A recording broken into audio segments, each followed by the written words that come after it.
Good afternoon, everybody. We're here at Bates County Memorial Hospital in Butler, Missouri for our first virtual COVID-19 question and answer forum or discussion.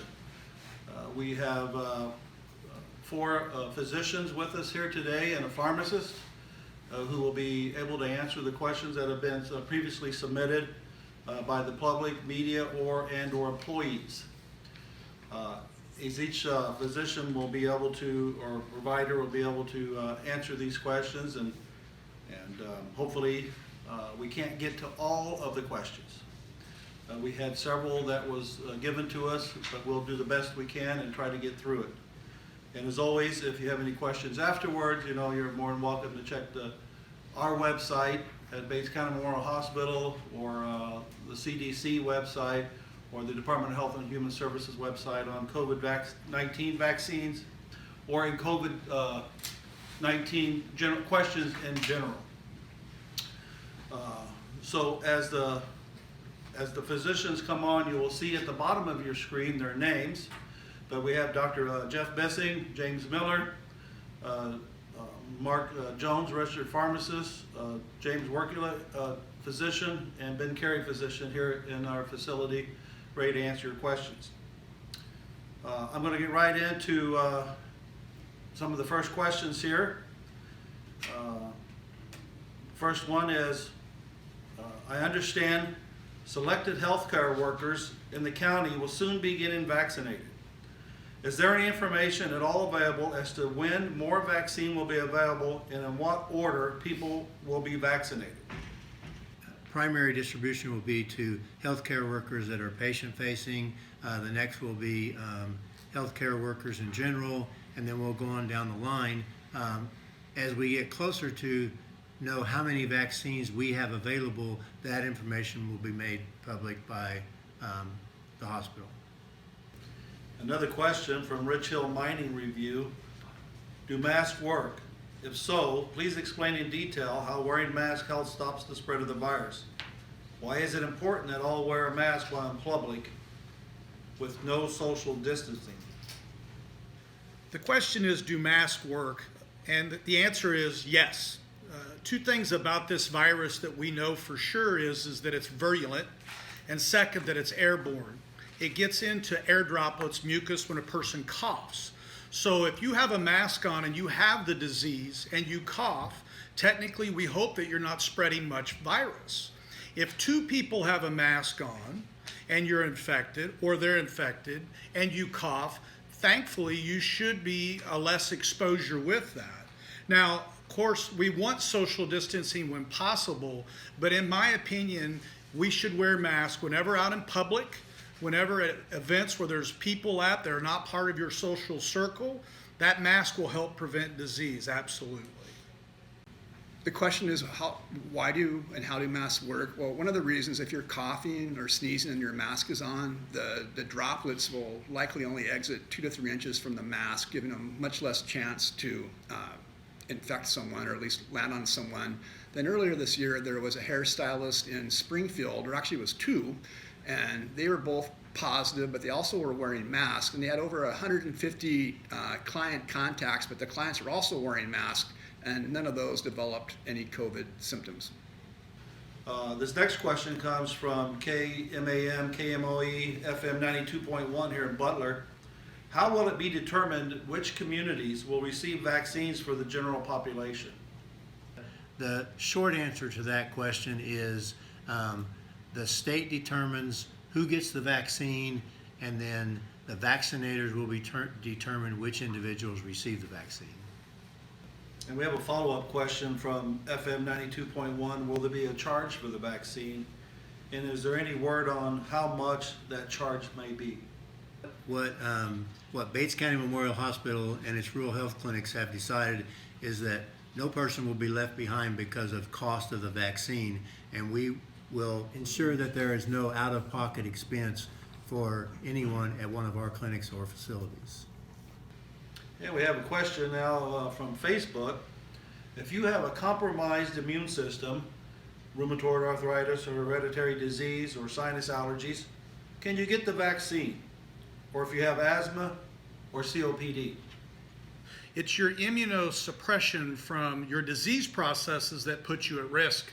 So the vaccine will do that. It'll help prevent you from getting this disease, and it will do it quite effectively. The Pfizer vaccine is a roughly 91 to 92% effective. The Moderna vaccine is over 95% effective. So when the time is right, we'll let you know, and we'll get you vaccinated on time. If I have an autoimmune condition, very similar to the one we got off of Facebook, will this impact effectiveness of the shot? Not if I can get it or not, but will it impact the effectiveness of the shot? And will it make me ill? The answer is yes and no. Yes, you should get it, but it's unknown how effective it's going to be. For that reason, what I'm going to recommend to patients that are following with their rheumatologist, immunologist, that they specifically discuss this with them, but by all means, you should still get the vaccine.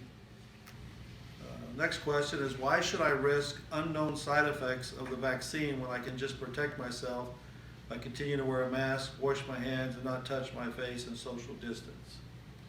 The answer to that is quite simple. Others around you aren't going to do that. We know that this vaccine has been vetted by the brightest people in the world, the FDA, CDC, NIH, many organizations in Europe. They've done their best to be able to show you that this vaccine is safe, it's efficient, and quite honestly, it could put a stop to this disease.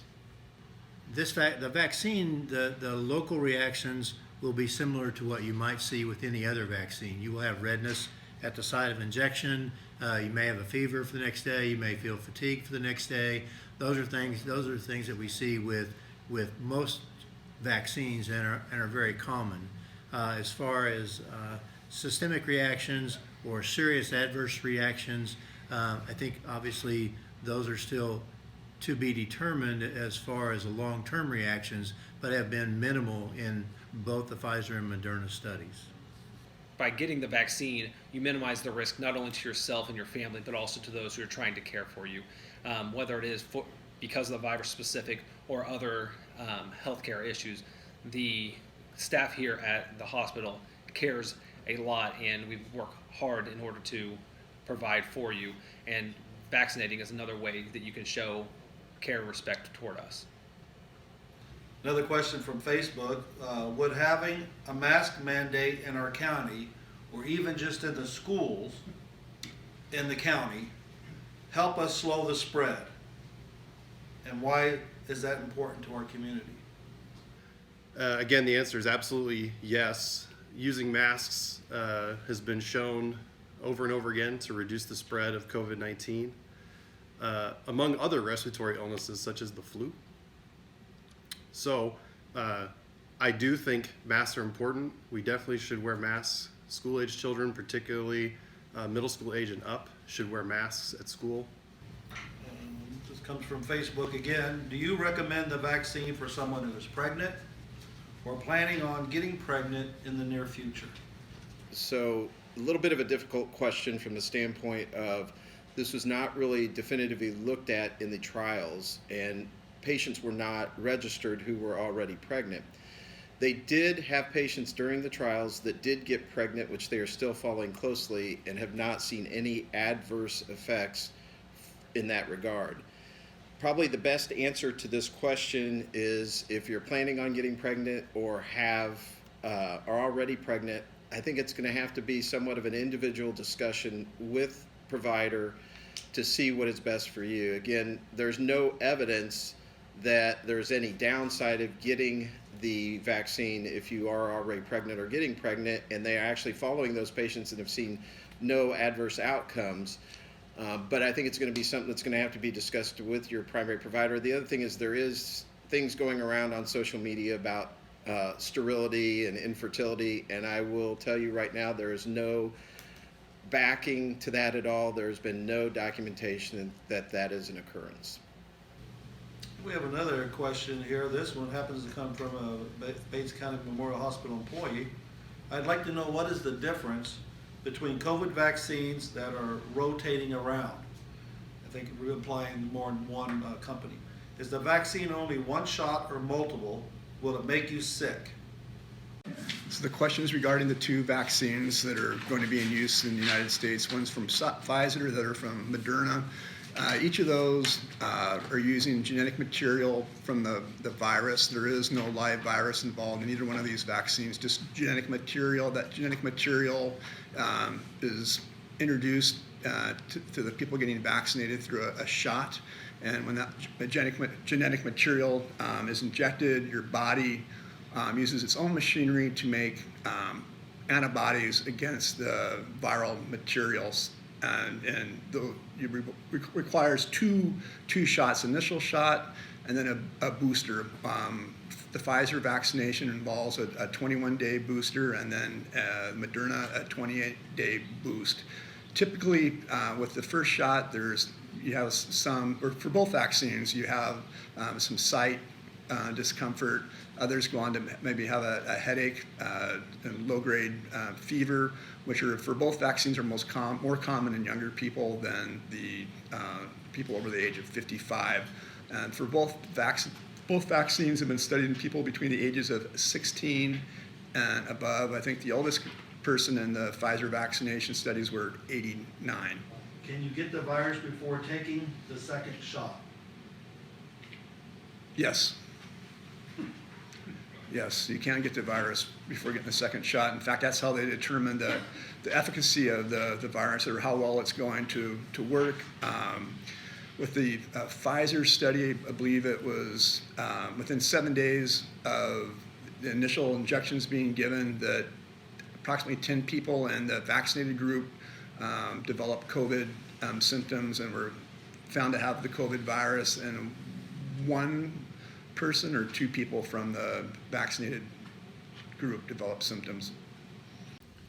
So we've been discussing the differences between the two vaccines that will be readily available hopefully soon in the United States, the Pfizer vaccine, the Moderna vaccine. I like to point out an extremely important similarity between the two. They both have about a 95% rate of efficacy, meaning they work 95% of the time. So at the end of the day, if you have the ability to get one or the other, they both work equally well. So there's a model that we've used for years to ward off respiratory illnesses. And this is a picture here provided by the University of Iowa. We think of it as the Swiss cheese model. So each slice of Swiss cheese has holes in it, so nothing is perfect. But if you layer multiple pieces of cheese together, theoretically the holes are covered up by the solid pieces in the previous piece of cheese.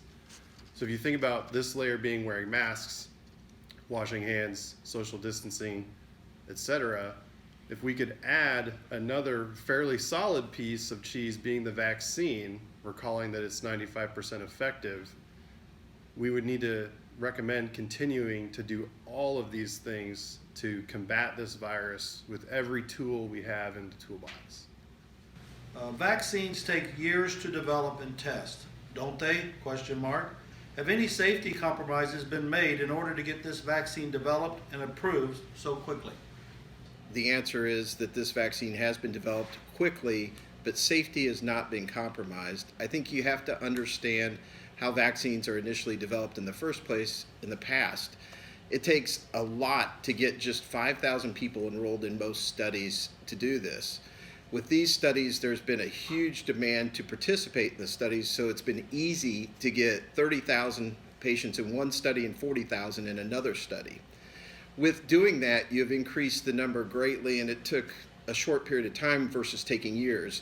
The other thing is financially, this has been supported by the government, and with the financial support, you've been able to move through this a lot quicker versus getting more grants and needing more money. So that's why this has been moved across quickly at this time, and it is safe. If I've already had COVID, do I need to be vaccinated? To the best of our knowledge, the answer is yes. Natural immunity, or the immunity that our body obtains after defeating the virus, the duration of that is largely unknown. And there have been a number of cases across the country and around the world of people getting COVID-19 multiple times. While that isn't common, it does occur. So we would still recommend, even if you've had the virus, to get the vaccine. So I think it would be important in our community. It would definitely slow the spread of transmission of the virus. And I think wearing a mask is a very simple, compassionate act for your neighbor, your family, your friends. In a tight-knit, small community, we need to be thinking altruistically for everyone else, not just ourselves. So please wear your masks and slow the spread and transmission of COVID-19.